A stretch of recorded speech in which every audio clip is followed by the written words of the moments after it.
शुभ बिहानी।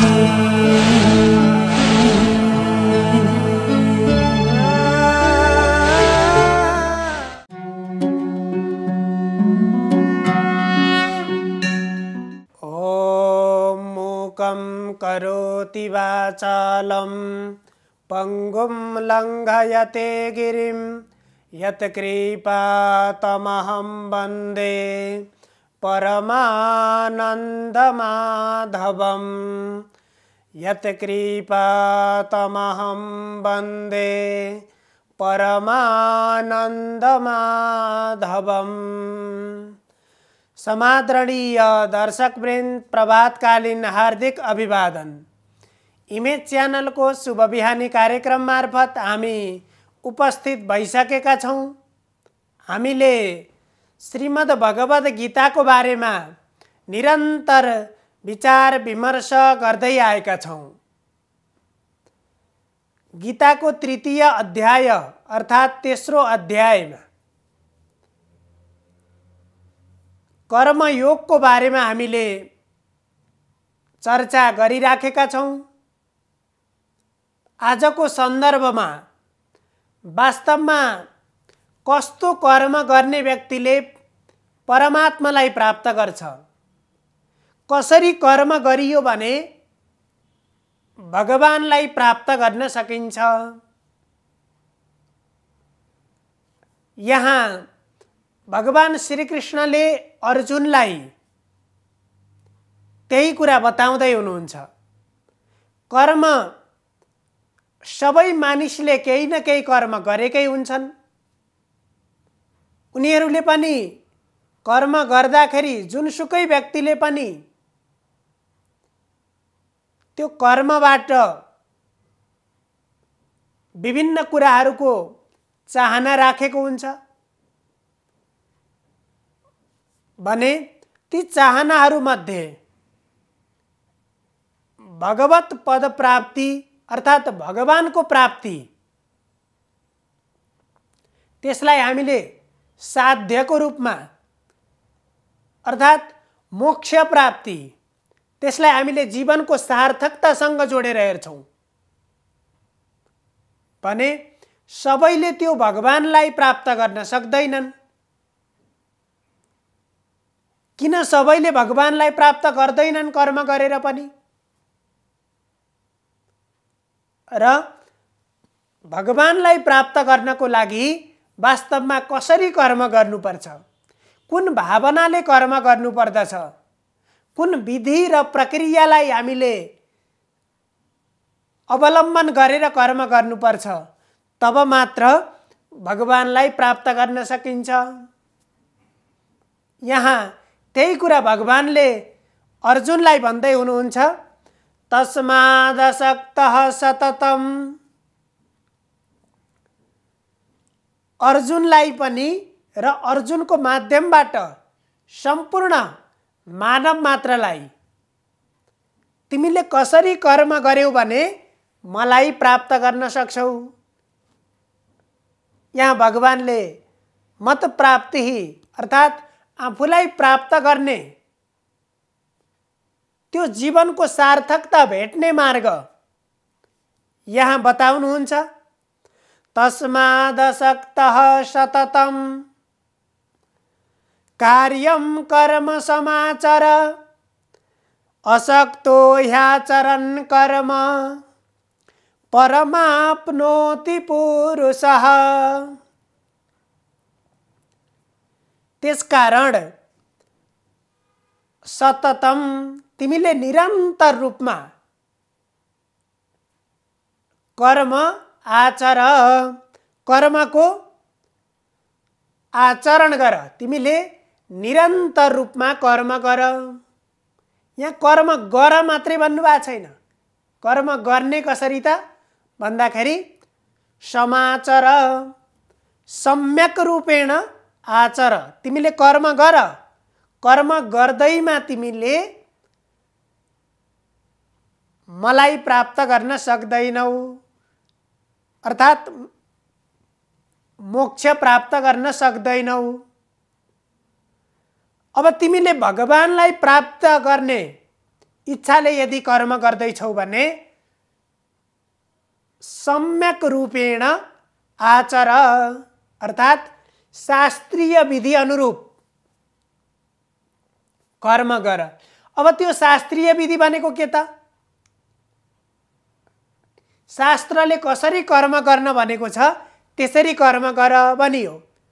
त्यसो भने शास्त्रले कसरी कर्म गर्न भनेको छ त भन्दा यहाँ फेरि भन्नुहुन्छ असक्तः,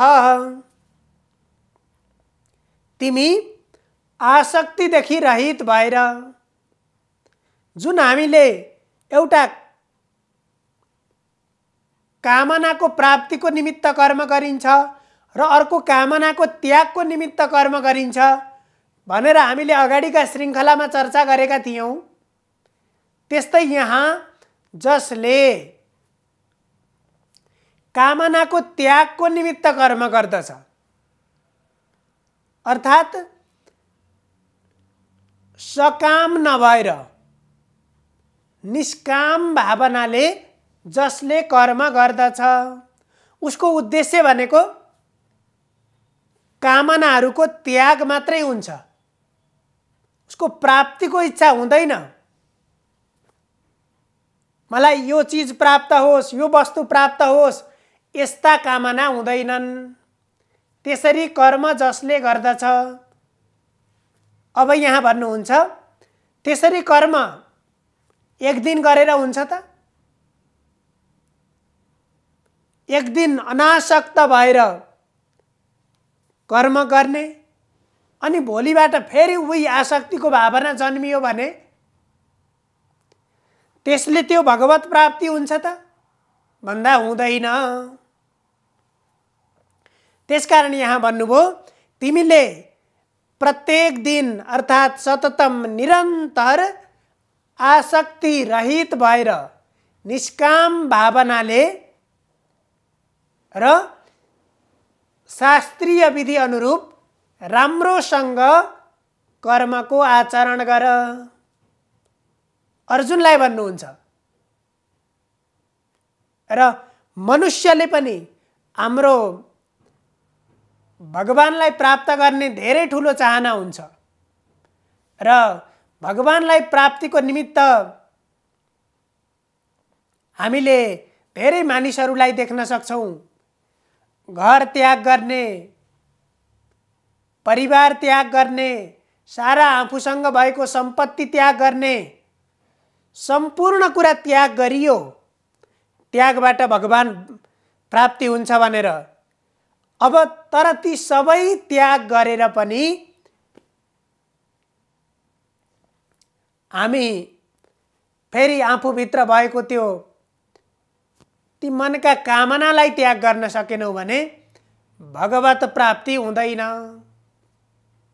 किनभने यहाँ हामीले अहिले कर्मयोगको चर्चा गरिराखेका छौँ, कर्मयोगको बारेमा हामीले बताइराखेका छौँ र यो कर्मयोगको उद्देश्य पनि के भन्दाखेरि हामीले वास्तविक ज्ञान हामीलाई कति बेला हुन्छ, हामीले खास सही कुरालाई कति बेला बोध गर्न सक्छौँ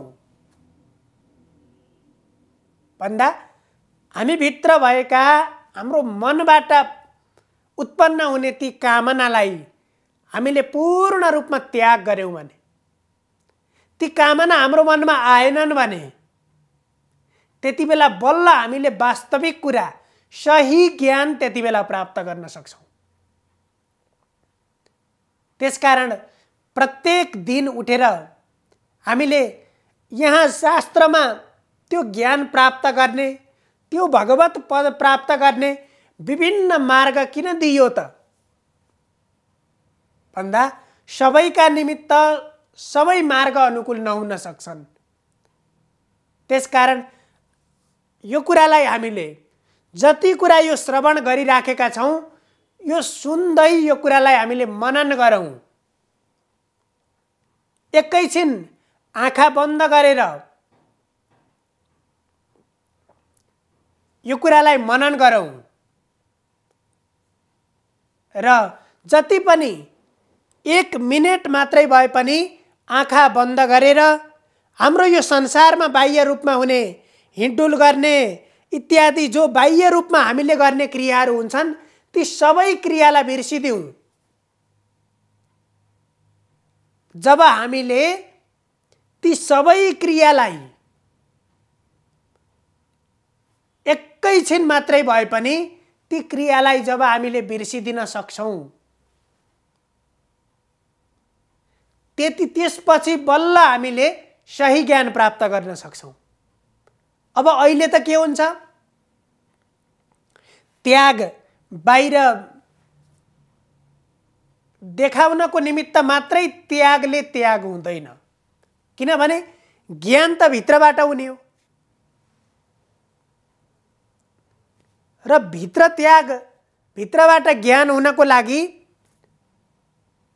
भित्रका कामनाबाट हामी मुक्त हुनु पर्यो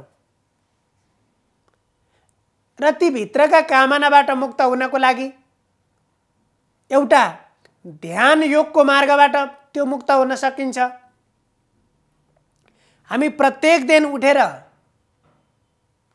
हामी 15 मिनेट 20 मिनेट कति सक्छौँ, कम्तीमा पनि 15 मिनेट हामी नियमित रूपमा ध्यान गरौँ। आँखा बन्द गरेर हामीले ध्यान गरौँ र त्यो ध्यान गर्दाखेरि सुरुमा के हुन्छ, अहिले हजुरहरूले एकैछिन आँखा बन्द गर्नुहोस्। त्यो आँखा बन्द गरिसकेपछि, आँखा बन्द हामीले किन गर्यौँ भने यो बाह्य रूपमा भएका क्रियालाई एकछिन बिर्सिदिनको लागि, यसबाट आफू अलग हुनको लागि आँखा बन्द गर्यौँ। तर बाहिर आँखा बन्द गरे पनि मन फेरि त्यहीँ पुगेको छ। यिनै बाहिर भएका क्रियामा मन पुगिसकेको छ भने त्यति बेला त्यो ध्यान हामी ध्यानावस्थामा पुगेका हुँदैनौँ र त्यसको निरन्तरको अभ्यासबाट जति पनि हाम्रो मनबाट विचारहरू उत्पन्न हुन्छन्, अहिले त हामीलाई यदि हामीमा ध्यानको अभ्यास भएको छैन भने हामीले आफूलाई परीक्षण गर्न सक्छौँ। मैले ध्यानबाट कति छिटो म त्यो ध्यानको अभ्यासबाट म वास्तवमा त्यो समाधिको अवस्थामा, त्यो ध्यानावस्थामा, त्यो एकाग्र अवस्थामा म पुग्न सक्छु कि सक्दिनँ, हामीले आफैलाई परीक्षण गर्न सक्छौँ। एकैछिन हजुरहरू आँखा बन्द गर्नुहोस्। त्यसपछि आँखा बन्द गरिसकेपछि मनमा विभिन्न विचारहरू आउँछन्। यहाँ बसे पनि कहाँ कहाँ तपाईहरू गएका ठाउँ नगएका ठाउँ कस्ता कस्ता ठाउँलाई यही बसेर आँखा बन्द गरेर ती चिजहरूलाई देख्न सकिन्छ। त्यहाँ तपाईँ जानुहुन्छ, तपाईको शरीर यहाँ भए पनि तपाईको मन देश विदेश विभिन्न ठाउँमा गएर भर्खरै घुमेर आउन सक्छ। हो, त्यस्ता विचारहरू मनमा निरन्तर आइरहन्छन्। जब हामीले त्यो लामो अभ्यास गरिसकेपछि, त्यो अभ्यास र साधना भनेको त्यही हो, ती विचारबाट मुक्त गर्नु, ती विचारबाट मुक्त बन्नु र ती विचारबाट मुक्त बनिसकेपछि बल्ल त्यति बेला हामीले सही ज्ञान प्राप्त गर्न सक्छौँ। यहाँ पनि कर्मद्वारा ती कामनाहरूलाई त्याग गर्ने एउटा अभ्यासको मार्ग र अर्को ध्यानद्वारा ती मनका विचारहरूलाई, ती अनावश्यक विचारहरूलाई नियमन गर्ने, ती विचारबाट मुक्त बन्ने आफू त्यो गर्न सक्छौँ। र त्यो अवस्थामा पुगिसकेपछि बल्ल हामीले सही ज्ञान प्राप्त गर्न सक्छौँ। जब हामी त्यो अवस्थामा हामीले कर्मबाट सिद्धि प्राप्त गर्ने भनेको ती कामनाबाट मुक्त हुने, त्यही हो। अब यो भन्नलाई असाध्यै सजिलो छ, व्यक्त गर्नलाई यो जति सहज छ अनुभूत गर्नलाई त्यति सहज छैन। त्यसकारण यहाँ भगवानले भन्नुहुन्छ असक्तो ह्याचरन् कर्म परमाप्नोति पुरुषः। अब जसले निरन्तर रूपमा आसक्ति रहित ढङ्गले कर्म गर्दछ र त्यसरी कर्म गरिसकेपछि उसका कामनाहरू पूर्ण रूपमा त्याग भएर जान्छन्, ती कामनाहरू हराएर जान्छन्, अनि त्यो आसक्ति रहित ढङ्गले कर्म गरिसकेपछि त्यस्तो व्यक्तिले परमाप्नोति पुरुषः, त्यस्तो व्यक्तिले मात्रै भगवानलाई प्राप्त गर्न सक्छ, त्यस्तो व्यक्तिले मोक्ष प्राप्त गर्न सक्दछ।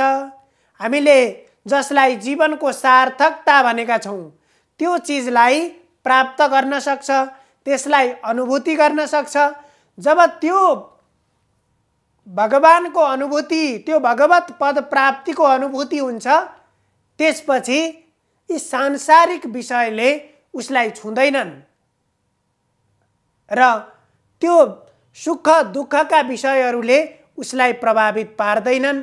त्यसको निमित्त हामीले निरन्तर रूपमा हाम्रा कर्मलाई आसक्ति रहित ढङ्गले गर्ने अभ्यास गर्नुपर्दछ।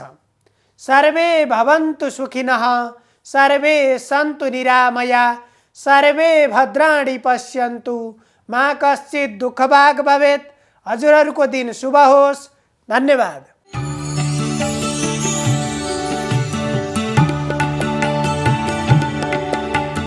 नमस्कार, तपाईको आजमा स्वागत छ। म ज्योतिष आचार्य नारायण प्रसाद भण्डारी।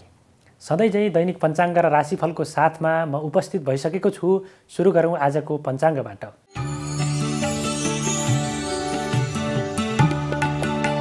आज मिति 2078 साल माघ 20 गते बिहीबार, ईस्वी सम्वत 2022 फेब्रुअरी 3 तारिक, नेपाल सम्वत 1142, राक्षस नामक संवत्सर, सूर्य उत्तरायण, शिशिर ऋतु, माघ शुक्ल पक्ष द्वितीया तिथि बिहान 8:31 सम्म रहनेछ। त्यसपछि तृतीया तिथि सुरु हुनेछ।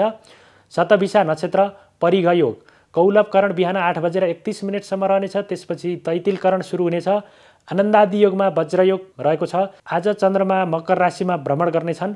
आज दिउँसो 1:30 देखि 3 बजेसम्म राहुकाल रहने भएकाले त्यस अवधिमा सम्भव भएसम्म कुनै पनि शुभ कार्यको थालनी नगर्नुहोला। आज होम, रुद्री, व्रतबन्ध र पासनी गर्नका लागि शुभ साइत रहेको छ। काठमाडौँमा सूर्योदय बिहान 6:52 हुनेछ भने सूर्यास्त साँझ 5:45 हुनेछ। अब लागौँ 12वटा राशिहरूमा ग्रहहरूको प्रभाव आजको दिनमा के कस्तो रहेको छ भन्नेतर्फ। मेष राशि हुनेहरूका लागि आजको दिन केही प्रतिकूल रहेको देखिन्छ। विशेष गरी आजको दिनमा शत्रुहरूले केही सताउन सक्छन्। शत्रुहरूको कारणले गर्दाखेरि आफ्ना पुरा हुनै लागेका कामहरूमा पनि केही बाधा व्यवधानहरू, अवरोधहरू सिर्जना हुन सक्छन्। त्यसै गरी स्वास्थ्यमा पनि केही समस्याहरू देखिन सक्छन्। पुराना स्वास्थ्य समस्याहरूले आजको दिनमा बल्झिने सम्भावना पनि रहेको देखिन्छ। त्यसै गरी आजको दिनमा नयाँ क्षेत्रमा अथवा आर्थिक लगानी गर्दै हुनुहुन्छ भने पनि त्यसबाट आजको दिनमा अथवा दीर्घकालीन रूपमा त्यसबाट सकारात्मक परिणाम प्राप्त नहुने भएको हुनाले त्यो लगानीलाई आजको दिनमा नगर्दा उत्तम हुने देखिन्छ। वृष राशि हुनेहरूका लागि आजको दिन अनुकूल रहेको देखिन्छ। विशेष गरी आजको दिनमा पदोन्नति हुने सम्भावना रहेको छ। यदि तपाईँ जागिरे हुनुहुन्छ भने त्यसै गरी आजको दिनमा खर्चमा नियन्त्रण आउनेछ। यदि खर्चमा बढे पनि त्यो दीर्घकालीन रूपमा उपलब्धिमूलक क्षेत्रमा मात्रै खर्च हुने सम्भावना रहेको छ। आर्थिक रूपमा तपाईँ आजको दिनमा सबल हुन सक्नुहुनेछ र नयाँ नयाँ आम्दानीका मार्गहरू पहिचान हुनेछन् अथवा प्राप्त हुनेछन् र आर्थिक अवस्था अत्यन्तै मजबुत हुनेछ। त्यसै गरी दाम्पत्य जीवन, प्रेम जीवन पनि आजको दिन अत्यन्तै सुखद र उपलब्धिमूलक रहनेछ।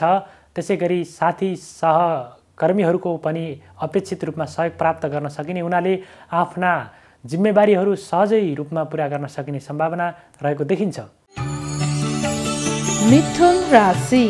मिथुन राशि हुनेहरूका लागि आजको दिन केही प्रतिकूल रहेको देखिन्छ। विशेष गरी आजको दिनमा भाग्य बलको केही नकारात्मक प्रभाव परेको हुनाले आफ्नो मेहनत गरे अनुसारको प्रतिफल प्राप्त गर्न नसकिने अथवा मेहनत गर्न पनि मन नलाग्ने, शरीरमा आलस्यताहरू उत्पन्न हुने, काम गर्ने मन नलाग्ने हुँदाखेरि, कार्यक्षेत्रका कुरा गर्दाखेरि तपाईँको जिम्मेवारीहरू पुरा नहुने सम्भावना रहेको देखिन्छ। त्यसै गरी स्वास्थ्यमा पनि केही प्रतिकूलताहरू देखिन सक्छन्। शत्रुवर्गले केही दुःख दिन सक्छ, हैरानी पुर्याउन सक्छ, आफ्ना कार्यहरूमा केही अवरोधहरू सिर्जना गर्न सक्ने सम्भावना रहेको देखिन्छ। त्यसै गरी आजको दिनमा पारिवारिक सदस्यहरूको स्वास्थ्यमा पनि केही प्रतिकूलताहरू उत्पन्न हुन सक्ने भएको हुनाले अनावश्यक क्षेत्रमा धनको खर्च हुने देखिन्छ। कर्कट राशि। कर्कट राशि हुनेहरूका लागि आजको दिन अत्यन्तै अनुकूल रहेको देखिन्छ। विशेष गरी आजको दिनमा आकस्मिक रूपमा धन लाभ प्राप्त गर्न सकिनेछ अथवा सोच्दै नसोचेको क्षेत्रबाट पनि आम्दानी प्राप्त गर्न सकिने सम्भावना रहेको देखिन्छ। त्यसै गरी आजको दिनमा नयाँ व्यक्तिसँगको सम्बन्ध विस्तारले तपाईँलाई दीर्घकालीन रूपमा फाइदा पुर्याउनेछ। महत्त्वपूर्ण व्यक्तिसँगको चिन्जानको कारणले गर्दाखेरि तपाईँको कार्यक्षेत्रमा पनि अथवा आफ्ना इच्छित कार्यहरू पुरा गर्न लागेका कामहरूमा पनि त्यसबाट सहयोग पुग्ने सम्भावना रहेको देखिन्छ। त्यसै गरी आजको दिनमा भूमि भवन वाहन सम्बन्धी कारोबारमा यदि संलग्न हुनुहुन्छ, व्यापार व्यवसायमा संलग्न हुनुहुन्छ भने पनि त्यसबाट उचित रूपमा अपेक्षित रूपमा प्रतिफलहरू प्राप्त गर्न सकिने सम्भावना रहेको देखिन्छ। सिंह राशि। सिंह राशि हुनेहरूका लागि आजको दिन अनुकूल रहेको देखिन्छ। आजको दिनमा विपरीत लिङ्गीको सहयोगबाट तपाईले आफ्नो महत्त्वपूर्ण कार्यहरू पुरा गर्न सक्ने सम्भावना रहेको देखिन्छ भने साझेदारीमा गरिएका कामहरूले पनि आजको दिनमा उपलब्धि हासिल गर्न सक्ने सम्भावना रहेको देखिन्छ। त्यसैगरी आजको दिनमा बलिको सकारात्मक प्रभाव पर्नेछ र बिग्रिएको सम्बन्धमा पनि आजको दिनमा सुधार भएर आउने देखिन्छ। मनमा पनि अत्यन्तै सकारात्मक विचारहरू उत्पन्न हुनेछन् र काम गर्ने क्षमतामा पनि वृद्धि हुनेछ र तपाईले गरेका कामको उचित मूल्याङ्कन हुनेछ, उचित प्रतिफल पनि प्राप्त हुने सम्भावना रहेको देखिन्छ। कन्या राशि। कन्या राशि हुनेहरूका लागि आजको दिन केही चुनौतीपूर्ण रहेको देखिन्छ। विशेष गरी आजको दिनमा पुराना स्वास्थ्य समस्याहरू आजको दिनमा बल्झिएर जानेछन् र यात्रा पनि अत्यन्तै कष्टकर हुनेछ। सकेसम्म लामो यात्रा नगर्नुहोला। त्यसै गरी आजको दिनमा तपाईले मुद्दा मामिलाहरू झैझगडाहरूमा पनि सामेल हुनुपर्ने सम्भावना रहेको छ। धन सम्पत्ति धनमालको चोरी हुन सक्ने सम्भावना भएको हुनाले आफ्नो सुरक्षा सम्पत्तिको सुरक्षालाई अत्यन्तै मजबुत होसियारीपूर्वक अगाडि बढाउनु होला। तुला राशि। तुला राशि हुनेहरूका लागि आजको दिन अत्यन्तै अनुकूल रहेको छ। विशेष गरी बौद्धिक सृजनशील र कला साहित्यको क्षेत्रमा काम गर्नेहरूका लागि आजको दिन बढी उपलब्धिमूलक रहेको देखिन्छ। त्यसैगरी व्यापार व्यवसायमा संलग्न हुनेहरूले पनि आजको दिनमा उचित रूपमा अपेक्षित रूपमा नाफा अथवा मुनाफाहरू आर्जन गर्न सक्ने सम्भावना रहेको देखिन्छ भने कार्यक्षेत्रका कुरा गर्ने हो भने पनि आफ्ना कामहरू सजिलैसँग पुरा गर्न सकिनेछ। नयाँ जिम्मेवारीहरू प्राप्त गर्न सकिनेछ भने नयाँ अवसरहरूको पनि आजको दिनमा सम्भावना प्राप्त गर्ने सम्भावना रहेको देखिन्छ। वृश्चिक राशि। वृश्चिक राशि हुनेहरूका लागि आजको दिन केही चुनौतीपूर्ण रहेको देखिन्छ। विशेष गरी माताको स्वास्थ्यमा केही प्रतिकूलताहरू देखिन सक्छन्। त्यसै गरी धनमालको चोरी हुन सक्छ र भाग्यबलको सकारात्मक प्रभाव नपरेको हुनाले आफूले गरेका मेहनतहरू व्यर्थमा जाने अथवा बेकारका वाद विवादहरूमा पनि सहभागी हुनुपर्ने, बलिको विवादास्पद अर्थ लाउने अथवा बोल्दै नबलेको कुरोमाथि पनि तपाईँ आरोपित हुनुपर्ने सम्भावना भएको हुनाले आजको दिन केही चुनौतीपूर्ण अथवा प्रतिकूल रहेको देखिन्छ। धनु राशि। धनु राशि हुनेहरूका लागि आजको दिनमा मनमा अत्यन्तै सकारात्मक विचारको उदय हुने देखिन्छ। आत्मबल आत्मविश्वास वृद्धि हुनेछ र आफूले गरेका कामहरूले पनि सहजतापूर्वक सम्पन्न हुने देखिन्छन्। त्यसै गरी आजको दिनमा नयाँ अवसरहरू प्राप्त हुनेछ। मान सम्मान प्राप्त हुन सक्ने सम्भावना रहेको देखिन्छ भने साथीभाइहरूका बिचमा पनि तपाईले आफ्नो कामको कारणले गर्दाखेरि उनीहरूलाई सजिलै प्रभावमा पार्न सकिने, उनीहरूको प्रशंसा हुन सक्ने सम्भावना पनि रहेको देखिन्छ। त्यसै गरी ज्ञानमूलक क्षेत्र अथवा अध्ययन अध्यापनको सृजनशील कार्यहरूमा पनि आजको दिनमा सक्रियता बढ्नेछ र त्यसबाट उचित अपेक्षित रूपमा प्रतिफल प्राप्त गर्न सकिने सम्भावना रहेको देखिन्छ। मकर राशि। मकर राशि हुनेहरूका लागि आजको दिनमा आकस्मिक रूपमा धनलाभ प्राप्त गर्न सकिने सम्भावना रहेको छ। बलिको अत्यन्तै सकारात्मक प्रभाव पर्ने सम्भावना रहेको देखिन्छ र तपाईँको बलिको कारणले गर्दाखेरि नयाँ आर्थिक क्षेत्रमा अथवा अवसरको प्राप्ति हुन सक्ने सम्भावना पनि रहेको देखिन्छ। त्यसैगरी पारिवारिक सम्बन्धमा पनि थप सुमधुरता, थप आत्मीयता उत्पन्न हुने देखिन्छ। प्रेम जीवन पनि अत्यन्तै सफल हुने देखिन्छ। त्यसैगरी आजको दिनमा मान सम्मान इज्जत प्रतिष्ठा पनि प्राप्त गर्न सक्ने सम्भावना रहेको देखिन्छ। कुम्भ राशि। कुम्भ राशि हुनेहरूका लागि आजको दिन केही प्रतिकूल रहेको देखिन्छ। मनमा अत्यन्तै नकारात्मक विचारहरूको उदय हुने देखिन्छ भने शरीरमा पनि केही आलस्यताहरू उत्पन्न हुन सक्नेछ। काम गर्ने जाँगरमा कमी आउने देखिन्छ र कार्यक्षेत्रमा पनि तपाईँको कुरा काट्नेहरू वृद्धि हुनेछन्। शत्रुहरूले खुट्टा तान्ने प्रयास गर्नेछन् र उनीहरू सफल पनि हुने देखिन्छन्। त्यसै गरी स्वास्थ्यमा पनि केही प्रतिकूलताहरू देखा पर्नेछ। लहरको भरमा अनावश्यक फजुल खर्च गर्न सक्ने सम्भावना पनि रहेको छ। आम्दानीको क्षेत्र अत्यन्तै प्रतिकूल रहेको देखिने हुनाले खर्चलाई नियन्त्रण गरेर अगाडि बढ्नुहोला। मीन राशि। मीन राशि हुनेहरूका लागि आजको दिन अनुकूल रहेको देखिन्छ। खर्चमा वृद्धि भए पनि त्यो दीर्घकालीन रूपमा अत्यन्तै सकारात्मक क्षेत्रमा मात्रै खर्च हुने भएको हुनाले त्यसै गरी आजको दिनमा आम्दानीको क्षेत्र पनि मध्यम खालको रहेको देखिन्छ। साझेदारीमा गरिएका कामहरूबाट पनि आजको दिनमा उचित प्रतिफल प्राप्त गर्न सकिनेछ भने धार्मिक, सामाजिक र राजनीतिक क्षेत्रमा काम गर्नेहरूका लागि आजको दिनमा सफलता प्राप्त गर्न सकिने अथवा आफ्नो साखलाई अभिवृद्धि गर्न सकिने सम्भावना रहेको देखिन्छ। ज्ञानमूलक क्षेत्रहरू, अध्ययन अध्यापनका क्षेत्रहरू, सृजनशील बौद्धिक क्षेत्रहरूबाट पनि आजको दिनमा आय आर्जन गर्न सकिने सम्भावना रहेको छ। त्यो क्षेत्रमा काम गर्नेहरूले विशेष उपलब्धि प्राप्त गर्न सक्ने सम्भावना रहेको देखिन्छ। यो त थियो तपाईँको आज अन्तर्गत रहेर हामीले 12वटा राशिहरूमा आजको दिनमा ग्रहहरूको प्रभाव के कस्तो रहेको छ र आजको दिन के कस्तो रहनेछ भनेर संक्षिप्त रूपमा त्यसको जानकारी प्रस्तुत गरिसक्यौँ र तपाईँहरूको सबैको दिन आजको दिन मङ्गलमय रहोस्। म पनि बिदा हुन चाहन्छु। नमस्कार।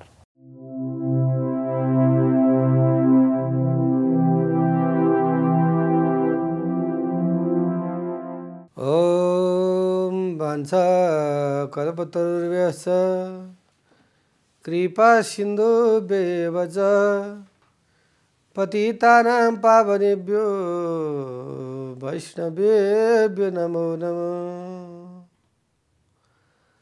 नमस्कार, यहाँलाई स्वागत छ वास्तु विधामा।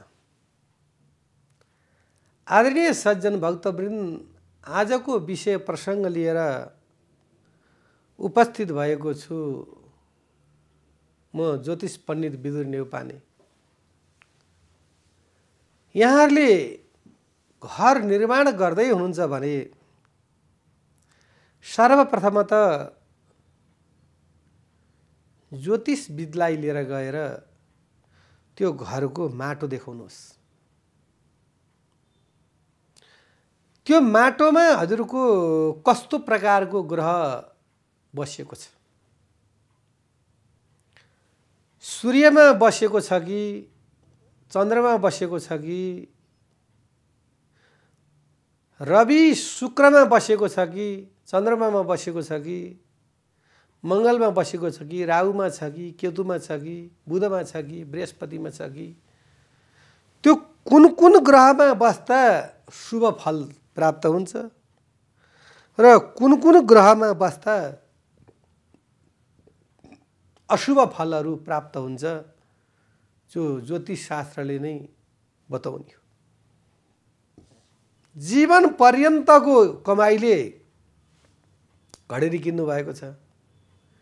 मानिलिउँ यहाँले शनि ग्रहमा माटो राखिदिनु भयो फ्याट्ट। अब के हजुरले घर नबनाउने त? अब वास्तुशास्त्रले त्यसलाई चाहिँ नि के उपाय दिन्छ त भन्दाखेरि शनि तु मसान घाट थियो। शनि भएको भूमि चाहिँ नि मसान घाट समान हुन्छ। अब मसान घाट भएको स्थानमा त घर बनाउनु उचित भएन भने अब त्यो मसान घाट भएको जग्गामा चाहिँ नि पहिला भूमिको पूजा गर्नु पर्यो। भू राशि, भूमि राशि, दिति राशि, विश्वधाया, धरती, पृथ्वी, धिगु, हिमासी, यस्ता प्रकारले त्यो धरती पृथ्वी माताको पूजन गराएर त्यहाँ जति चाहिँ नराम्रा भाइब्रेसनहरू छ त्यसलाई चाहिँ नि फ्याँक्नु पर्यो। जम्मा 1 हात 2 हात 1 मिटर जति त्यो माटोहरू चाहिँ त्यहाँबाट सकिन्छ भने पन्छाइदिने, फ्याँक्दिने र अनि शुद्ध माटो लिएर राख्ने। अनि त्यो स्थानमा गङ्गा जल लिएर आएर छिट्ने। गङ्गा जलले सगर राजाका 60,000 छोराहरू डढेर भस्म भएका थिए।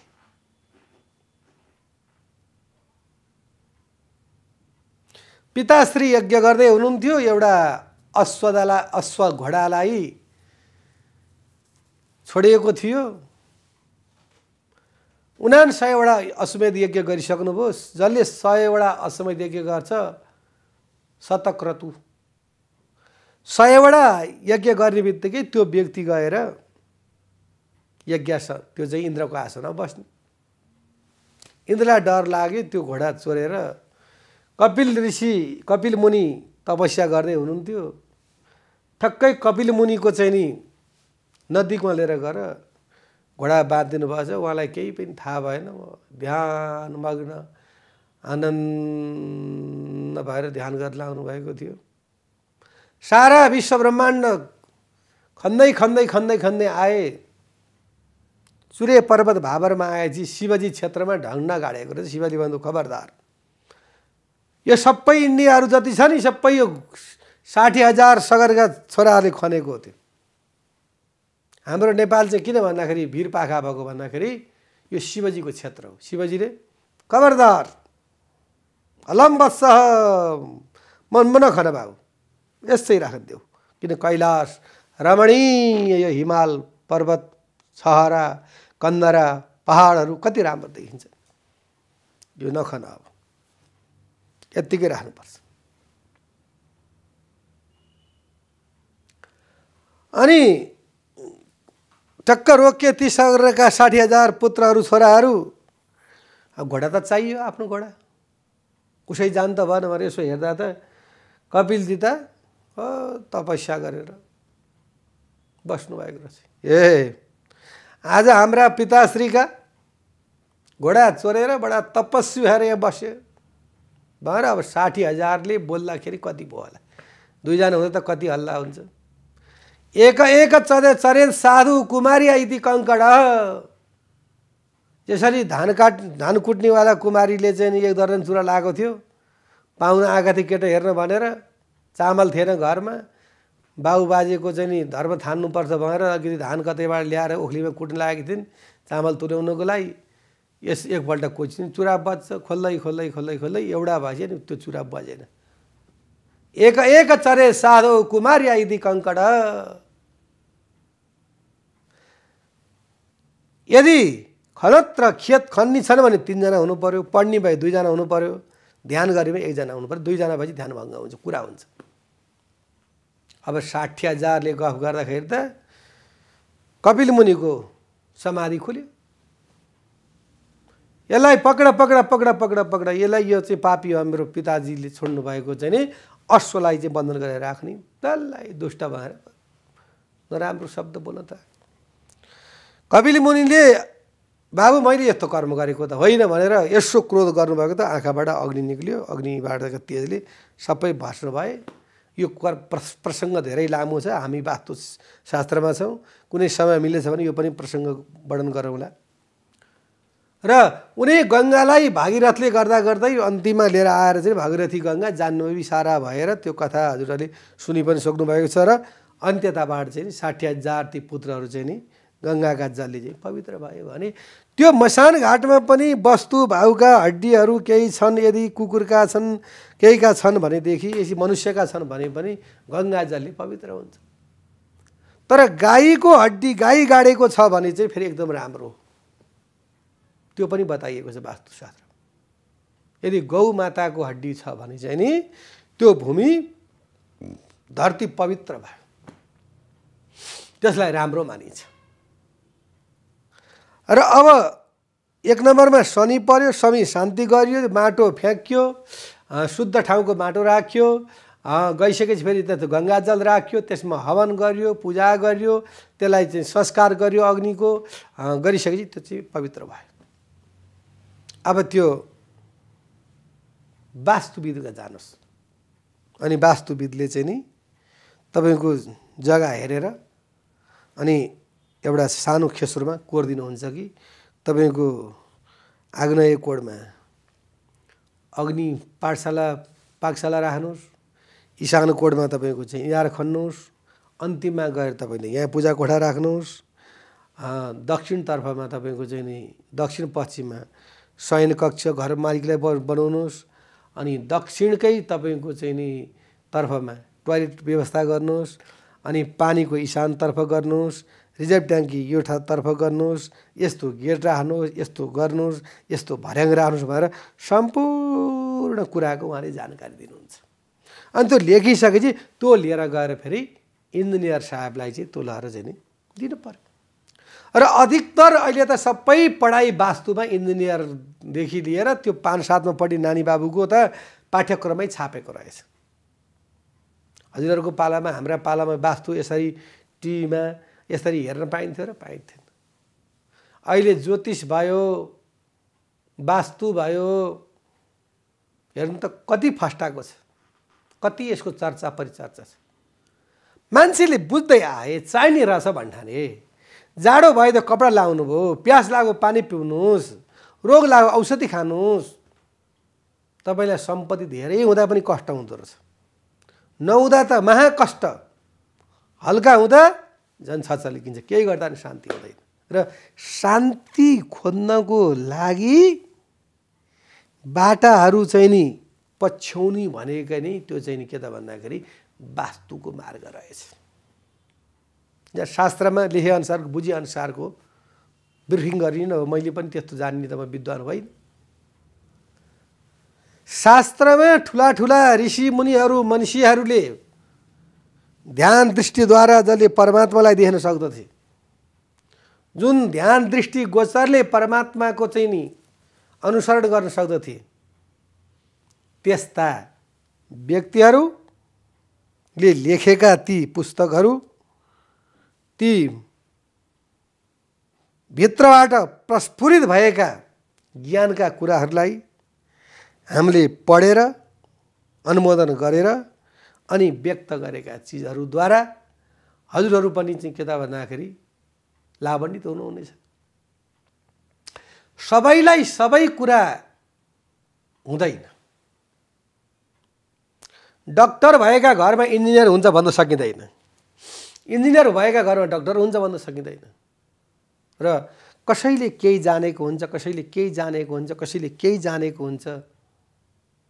त्यो सबै कुराबाट परिपूर्ण भयो त्यो त भगवान भयो नि त। त्यस कारणले एउटा कुरामा दक्ष हुनु पर्यो, पास भएर भएन A1 हुनु पर्यो, नम्बर ल्याएर भएन हाइएस्ट ल्याउनु पर्यो, राम्रो भएन यति राम्रो हुनु पर्यो कि बहुत राम्रो हुनु पर्यो। समय परिवेश अहिले कहाँबाट कहाँ पुगिसकेको छ। हजुर हाम्रा पालामा टेस्ट फेल हुनेलाई अन्डर एसएलसी भन्थे, टेस्ट फेल हुने मान्छेहरू हेडमास्टर हुन्थे। 5 कक्षा पढ्ने नर्मदे तालिम लिएर 15 महिना नर्मल तालिम लिएर हेडमास्टर बन्थे। मोतीराम भट्टको जन्म कहिले भएको थियो, त्यस्ता एसएलसीमा उनीहरूका चाहिँ त्यो 5मा क्वेसनहरू आउँथे। अहिले त्यो समय छैन। अहिले मोबाइलमा नेटमा टक्क कुरा गर्न सक्नुपर्छ। अहिले बाणी बोली चाली सम्पूर्ण के त भन्दाखेरि नेटको जमाना छ। जति पनि पुराना कर्मचारीहरू छन् नि, ती कर्मचारीहरूले ब्याङ्किङ क्षेत्रमा चेक लिएर गयो भने नाकमा यहाँसम्म चस्मा लागेको हुन्छ, यहाँ यसरी हेर्छन्। तपाईँको नाम के हो, फोटो यसो हेर्छ। ऊ बेला 5 कक्षामा गएर तपाईँको चाहिँ नि ABC पढ्ने र अहिले चाहिँ नि 3 वर्षको बच्चाले फरर इङ्ग्लिस बोल्छ, 4 वर्षको बच्चाले इङ्ग्लिस बोल्छ। समय कहाँबाट कहाँ पुगिसक्यो। तर मान्छेलाई शान्ति भएन। किन भएन भन्दाखेरि मान्छे पीडित छ, मान्छे दुखित छ। आफ्नो मान्छेले कर्म गर्दैन, पाश्चात्य कुरा भनेका तिनलाई अपनाइरहेको छ।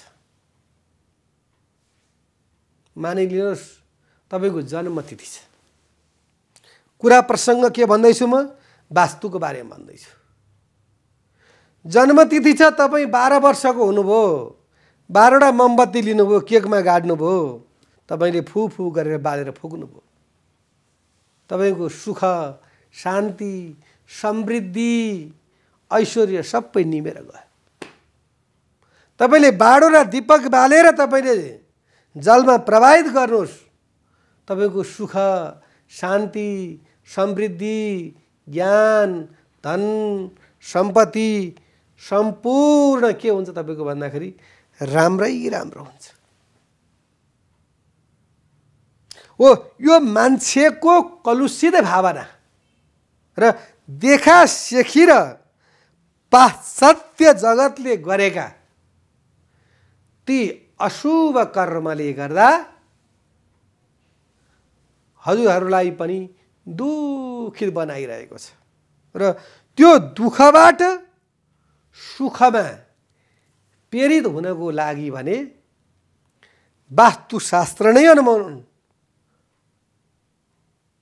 वास्तुशास्त्रकै चाहिँ बाटो मार्ग हिँड्नुपर्छ र वास्तुशास्त्रद्वारा नै सुख, शान्ति, समृद्धि, ऐश्वर्य प्राप्त हुँदैछ भन्दै आजको कार्यक्रमबाट बिदा चाहन्छु। हस्त नमस्कार। शुभ बिहानी।